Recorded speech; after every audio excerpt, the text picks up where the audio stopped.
안녕하세요. 크리스찬 아빠이며 형광펜 성경 제작자입니다.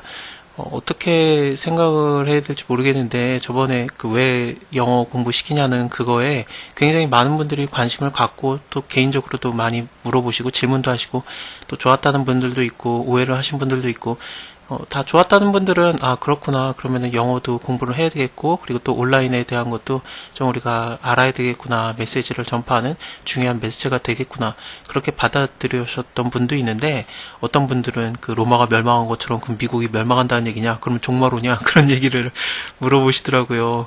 그런 거 얘기한 게 아니에요. 그냥 영어 공부를 할 때 동기부여에 대한 얘기를 했던 거고, 이왕 할 거 좀 크리스찬으로서 어떻게 생각을 해야 될까, 그런 얘기를 했던 거고요. 미국이 멸망한다는 얘기를 한 거 아니고, 또 미국이 멸망하면 왜 종말이 옵니까? 그 종말과 미국의 것과 그 상관이 없어요. 그런 얘기들을 한 건 아닙니다. 그냥 시대적 흐름이 지금 이런 거기 때문에 그러면은 이렇게 언어가 하나로 합쳐지고 있고, 그리고 또 메시지를 빠르게 전달할 수 있는 길이 닦이고 있는데 우리는 여기에 어떻게 대처해야 될까, 그런 것을 나눈 거죠. 그러면 공부를 안 하면은 그러면 하나님이 안 쓰냐, 그런 얘기는 아닙니다. 그래서 그거와 연관이 되는 얘기를 오늘 할까 해요. 일단은 오늘의 주제는 그럼 영어 공부 할 거면은, 그리고 또 온라인으로 통해서 뭐 메시지 전달할 때 컴퓨터에 대한 이해도가 있던지 아니면은 온라인에 대한 이해가 어느 정도 있어야 되는가, 그러니까 공부를 얼마만큼 아이들한테 시켜야 되는가, 그것을 말하려고 합니다. 네이티브처럼 애들을 영어를 말하게 해야 되는가, 그럴 필요는 없어요. 그럴 거면 그냥 미국 사람 쓰면 돼요, 하나님께서. 그래서 뭐 영어를 네이티브만큼 우리가 뭐 수준을 끌어올려야 하나님이 쓰시는가, 절대 그런 건 아닙니다. 그런 게 아니라 모세의 경우를 한번 생각해 봅시다. 모세 같은 경우에는 이제 하나님께서 그를 부르셨을 때 나는 못합니다, 나는 말하기에 둔한 자입니다, 그런 식으로 얘기를 하잖아요. 그게 애국말을 잘 못한다라는 뜻일 수도 있어요. 왜냐하면 모세가 굉장히 설교를 잘하지 않습니까? 민수기, 신명기 설교 좀 보세요. 그렇게 말 잘하는 사람이 없습니다. 뭐 글에만 능하고 말은 못하는가, 아닌 것 같아요. 근데 말을 못한다, 뭐 입이 둔한 자다, 그렇게 말했던 거는 40년 동안 미디안에서 살았기 때문에 애국말을 까먹어서 그렇게 얘기한 걸 수도 있어요. 그렇게 됐을 때 하나님께서 그러면은 내가 너에게 아론을 붙여주겠다, 그 말 잘한다 그러잖아요. 아론이 애굽에서 계속 살았기 때문에 완전 네이티브 스피커 아닙니까? 그러니까 아론을 붙여주겠다라는 얘기를 한 걸 수도 있습니다. 어쨌든 모세는 어느 정도는 알았어야 되냐면은 아론과 대화를 하고, 그리고 또 그 애굽 사람들한테 말할 때 그것이 제대로 전달되는지 아닌지 그것을 판단할 정도의 외국어 능력이 필요했었습니다. 우리도 마찬가지예요. 하나님의 일을 할 때 어느 정도까지 우리가 영어의 수준을 끌어올려야 되는가, 일단 영어에 대한 그 문맥적인 이해라든지 뭐 대화가 오간다든지 그 정도는 알아야 되겠죠. 그리고 자기의 그 직접적인 분야에서, 자기의 관련 분야에서 그것을 써낼 만큼은 돼야 됩니다. 제가 영어를 그렇게 잘하는 편은 아닙니다만, 근데 신학으로서는 석사 박사를 다 영어로 마쳤어요. 그래서 신학적인 관련 용어는 제가 영어로 다 할 줄 압니다. 물론 조금만 딴 거 되면은 뭐 경제학이라든지 뭐 상담학이라든지 정치학이라든지 뭐 수학이라든지 그런 걸 넘어가면은 전혀 몰라요. 그 단어들 자체를 아예 모르는데 제 관련 분야는 제가 알아요. 영어의 범위는 너무 광범위해요. 그래서 그것을 다 알 수는 없고, 내가 알아야 되는 분야에 대해서는 그거를 영어로도 할 수 있을 정도, 그 정도면 되지 않을까 싶습니다. 그 정도 또 못해도 하나님께서 쓰고자 하면 써요. 뭐 통역을 붙일 수도 있고. 그러니까 너무 영어를 뭐 극에 올려야 된다, 완전히 해야지만 하나님께서 글을 쓰신다, 그런 얘기를 한 거 아닙니다. 그러면은 어느 정도 되면은 하나님이 쓰시는가, 대충 해도 되는가, 이거부터 얘기를 드리겠습니다. 어떤 형제가 저한테 와가지고 피아노를 치고 싶은데, 교회에서 피아노를 치고 싶은데 어느 정도 해야지 교회에서 반주 정도 할까요? 라는 얘기를 물어보는 거예요. 그래서 제가 유학 갔다 오라 그랬어요. 그래서 전 세계에서 가장 피아노 잘 가르치는데 어느 나라인지 찾아내서 그 사람한테 배우고 와라. 그리고 나서 하나님을 위해서 반주를 해라. 그렇게 얘기를 했어요. 하나님을 위해서 드리는데 어느 정도 수준까지 올리면 된다는 얘기입니까, 도대체? 그러니까 교회에서 하는 수준이 도대체 어느 정도입니까? 제일 좋은 걸로 해야 되죠. 제일 높은 걸로 드려야 되고, 총신대학교에 남성합창단이라는 그런 단체가 있습니다. 거기에서도 비슷한 그런 목표가 있어요. 최고의 것으로, 최고의 목소리로 하나님께 드리자, 뭐 그런 식의 그런 얘기들이 있는데, 그렇습니다. 그게 옳다라고 생각을 해요. 하나님께 할 거면은 내가 최선을 다해야 되겠죠. 하지만 준비가 다 된다라는 것은, 내가 이제 다 준비됐다, 이제 나를 쓰소서, 그러면은 하나님께서 보시기에는 그건 준비된 자가 아니에요. 모세 같은 경우에는 자기가 다 준비를 해놨잖아요. 40살이 됐을 때 뭐 자기가 왕의 신분에 굉장히 가까웠었고 이름 자체가 모세였거든요. 티투스 모세가 그때 당시에 그 파라오의 이름이었어요. 근데 그 모세도 이 모세라는 이름을 받았기 때문에 모세가 굉장히 유력한 파라오 내정자였죠. 그래서 그가 내가 이제는 내 백성들을 위해서 구하겠다, 일하겠다, 40살의 젊은 나이고 왕이 되기 직전이고 또 힘도 있고 능력도 있고 남을 하나 때려 죽일 만큼의 힘도 있었고 그렇지만 하나님께서는 모세를 사용하지 않아요. 그런 자는 하나님이 쓰시기에 좀 그런 것 같습니다. 그래서 40년 동안 광야 생활을 하게 하면서 하나님께서 모세를 부르셔서 너가 나의 백성들을 구해내라 그랬을 때 모세가 안 하겠다라고 여러 번 말을 하는데 그게 겸손이 아니라 진짜 하기 싫은 거예요. 이제는 80살도 됐고 늙었고 뭐 그냥 이 사람도 그냥 그럴저럴 괜찮고 애굽에 돌아가는 것도 싫고 그런 거죠. 그래서 안 가고 싶어서 계속해서 거부를 했던 건데 근데 하나님께서 보시기에는 그게 가장 준비된 상태였습니다. 굉장히 잘해요. 그래서 왕의 교육도 받았었고 그때 당시 애굽은 언제나 최고 선진국이었거든요. 언제나 그랬었습니다. 그래서 최고의 선진 교육을 받았고 또 왕의 교육을 받았고 그리고 또 지도력 또 힘도 있었고 능력도 있었고 학문도 배웠고 그 모세를 쓰기에는 애굽에서 광야를 지나서 가나안 땅에 인도하기는 부족한 거죠. 왜냐하면 광야를 안 가리켰거든요. 그러니까 하나님께서 40년 동안 광야를 가리킨 거예요. 광야에서 사는 거, 광야를 돌아다니는 거 그것들을 가리키시고 그게 다 준비됐으니까 광야의 삶도 알고 애굽의 그런 왕궁의 삶도 알고 또 지도력도 아니까 애굽에서 사람들을 이끌어내서 광야를 지나서 그 가나안 땅으로 들어가기 전까지 거기까지 인도하는 지도자로서 왕의 교육을 받은 자로서는 모세만한 자가 이 세상에 없죠. 하나님께서 준비를 시킨 겁니다. 근데 모세는 몰랐어요. 이제 내가 모든 걸 다 이뤄냈는데 내가 어떻게 하겠는가? 내가 어떻게 왕의 일을 하겠는가? 예전에도 나를 다 거부했는데 내가 내 백성들을 위해서 뭐 사람 하나 때려 죽여도 그들이 나를 거부했는데 그들이 나를 받아들이겠는가?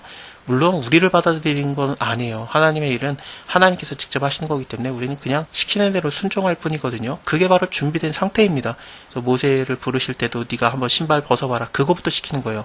신발 벗어보네. 그러면은 너가 지팡이를 던져봐라, 잡아봐라, 손을 넣어봐라, 빼봐라, 다시 넣어봐라, 빼봐라. 그걸 다 순종하니까 이제 네가 나의 백성을 구하라. 그러면서 하나님의 사역을 맡기는 거거든요. 그렇습니다. 하나님이 보시기에 준비된 게 준비된 거지 우리가 준비됐다고 준비된 게 아니에요. 하나님 보시기에는 그게 턱없이 부족할 수 있습니다.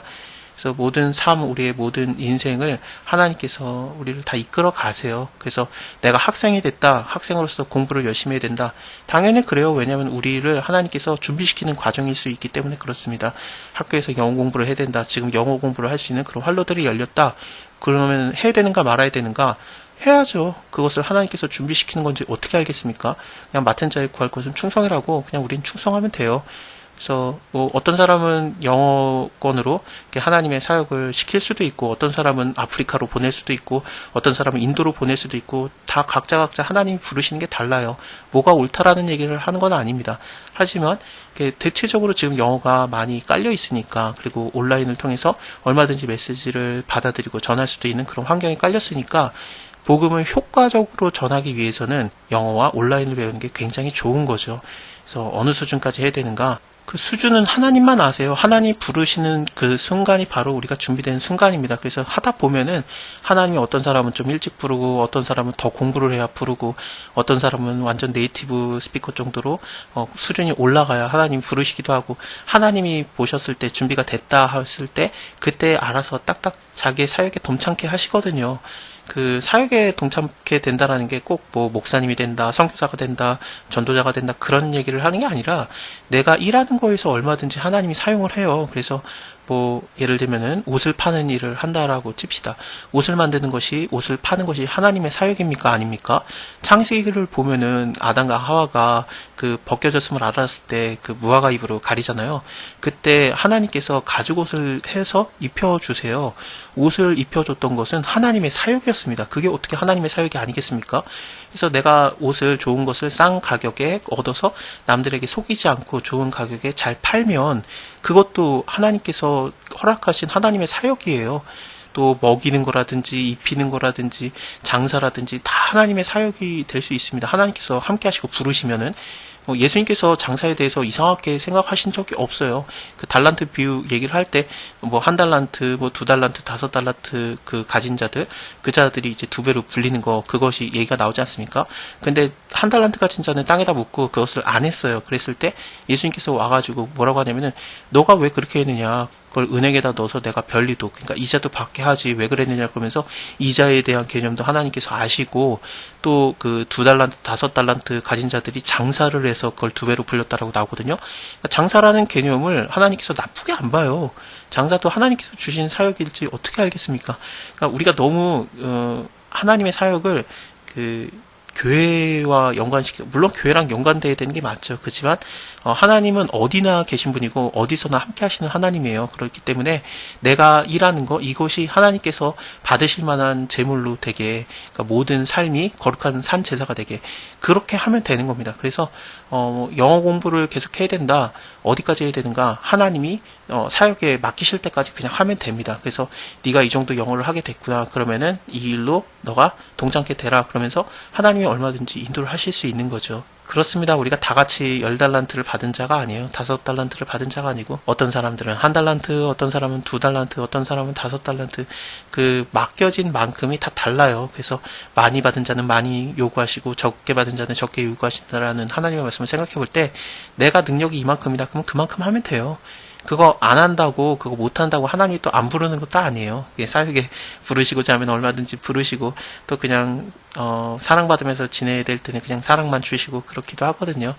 그러니까 우리가 아이들을 대할 때 너는 영어 해야 된다, 뭐 그 컴퓨터 알아야 된다 그러면서 막 괴롭히고 막 그러는 게 아니라, 애들이 그냥 할 만큼 하면 돼요. 그래서 지금 현재 네가 학교 다니면서 행복하고 재밌고 할 만하니? 그러면은 하게 해주고, 안 할래요? 그러면 하는 게 어떨까? 왜냐면은 이것을 하나님께서 그 쓰실 수도 있는데, 네가 이런 것들을 다 준비해 놓으면은 모세가 정치학을 다 배운 것이 그냥 헛도로 간 게 아닌 것처럼, 너도 영어라든지 뭐 컴퓨터라든지 그런 걸 배워 놓으면은 그게 하나님께서 나중에 너를 쓰실 때 좀 유용하게 쓰지 않을까, 그렇게 생각을 할 수 있는 거죠. 하나님께서 얼마든지 없는 가운데서 있는 것 같이 하실 수 있는 하나님입니다. 당연히 하나님은 그러신 분입니다. 근데 질서의 하나님이기 때문에 그냥 있는 것을 하나님이 존중해줘요. 예를 들면은 베드로를 부르실 때 너를 사람 낚는 어부가 되리라 라고 말씀하시지, 어부니까 그렇게 부르시지, 뭐 베드로를 부를 때 너는 의사가 되리라 그런 얘기는 안 해요. 그래서 하나님 부르시는 걸 보면은 그 사람이 잘하는 것을 존중해주면서 그것을 극대화시키거든요. 솔로몬이 지혜로운데 지혜를 구해서 그렇죠. 근데 솔로몬이 원래 지혜로웠습니다. 다윗이 죽기 전에 유언하는 내용을 보면은, 솔로몬아 너는 지혜로운 자인즉 나를 따라다니면서 저주했던 시므이 절대로 그냥 곱게 죽지 못하게 하라, 그런 식으로도 얘기를 하고 그래요. 그래서 원래 지혜로워요. 왜냐면은 그 솔로몬의 엄마 밧세바가 그 아이도벨의 손녀딸이에요. 아이도벨은 천재였거든요. 그래서 다윗에게나 압살롬에게나 하나님께 물어받은 말씀과 일반이다라고 말할 정도로 그 아이도벨의 말이 하나님의 말씀과 동격처럼 취급을 받을 만큼 굉장한 천재입니다. 당연히 하나님 말씀과 아이도벨의 말은 다르죠. 하지만 좀 그 말은 뭐 아이도벨이 제갈공명 같은 존재였다, 그렇게 보시면 돼요. 그래서 그의 피를 받은 손녀딸이 밧세바고, 밧세바가 낳은 자가 솔로몬이에요.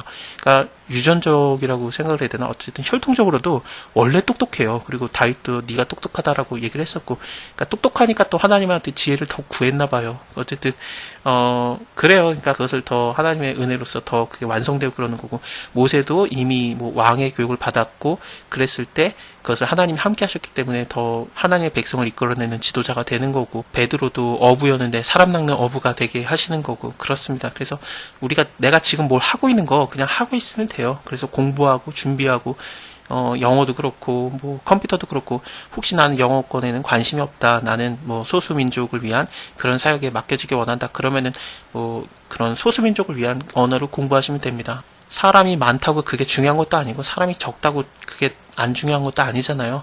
한 사람이 더 중요할 수도 있고, 한 나라보다 얼마든지 그렇거든요. 노아의 가족을 구원하시고 모든 세상의 사람들을 다 없애신 것처럼 한 가족을 하나님이 더 소중하게 여기실 수도 있고 그래요. 또 모세한테도 너 피해 있어라, 내가 이스라엘 다 멸망시키고 너를 통해서 다시 시작하겠다 그럴 때, 모세 한 명을 이스라엘 전체와 비교했을 때 모세 한 명을 선택하시거든요, 하나님께서. 그래서 한 명이면은 안 중요하냐? 그렇지는 않아요. 하지만 내가 그 새로운 사람을 만났을 때 그 사람 사람이 영어를 할 가능성이 훨씬 많다는 얘기죠. 그래서 그 가능성에 비춰서 봤을 때 그를 위해서 영어 공부를 하는 거예요. 그러니까 결국에는 이웃사랑을 위해서, 하나님의 일을 위해서 우리가 크리스찬으로서 아이들에게 영어와 컴퓨터를 가르쳐야 된다라는 얘기입니다. 안 가르쳐도 돼요. 그래도 하나님이 써요. 하지만 가르쳐놓으면 더 좋죠.